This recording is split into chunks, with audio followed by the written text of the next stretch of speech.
Donc, là,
Je vais tenter d'abord quand les petits.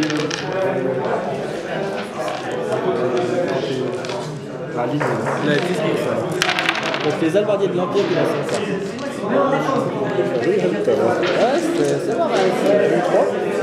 comme ça, les tueries. Alors, on est à 17, 7. Bon, voilà.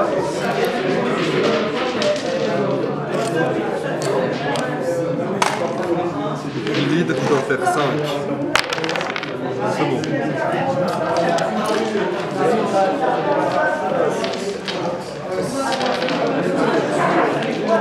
Ouais. Donc c'est du 4. Là, il y en a 4 qui passent. Je mélange le tout. 5. C'est pas bon ça. 5 qui passent. 1, 2, 3, 4, 5. C'est sur du J'ai une force de 4, toi t'as eu vendu de 3. Bonjour, alors monsieur François Zay, vous êtes le responsable du tournoi de Warhammer Battle. Un tournoi de Warhammer Battle, ça fonctionne à peu près comment? Alors en fait, chaque joueur collectionne une armée sur un thème donné et achète et assemble des figurines. Il les peint, ça peut prendre plus ou moins de temps, ça dépend un peu de l'intérêt qu'a la personne pour le modélisme. C'est une partie de ce hobby. Et l'autre partie, c'est l'aspect stratégie où les gens vont jouer avec leurs figurines, avec un certain nombre de règles pour que le jeu soit équilibré. Et ça va permettre de faire interagir sur la table ces figurines, de les déplacer, de les faire tirer, de combattre, de faire de la magie. Tout ça est réglé avec un système de jet de dés. Donc il y a quand même un petit côté aléatoire.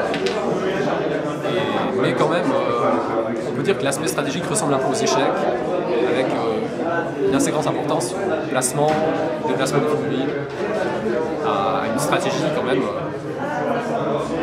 Il faut bien connaître son armée. D'accord. Il y a... Et une partie moyenne, ça dure à peu près combien de temps? Alors ça peut durer environ 2 heures. Là on est dans un format plutôt moyen. Ça dure entre 1h30 et 2 heures. On peut avoir des armées beaucoup plus grandes. En tout, combien il y a de types d'armées différentes qu'on peut faire en fait? Et en tout, on a une douzaine d'armées à disposition. Ça va des elfes, des humains, des orques, en passant par des guerriers morts-vivants. C'est très diversifié, il y en a pour tous les goûts. Donc une dernière question, est-ce que c'est forcément du 1 contre 1 ou est-ce qu'il y a possibilité de jouer à plusieurs autour d'un plateau? Alors oui, c'est un jeu individuel qui se joue à 1 contre 1, mais c'est envisageable, pas en tournoi, mais dans des parties amicales, de faire des parties à plusieurs joueurs. D'accord, merci beaucoup. De rien.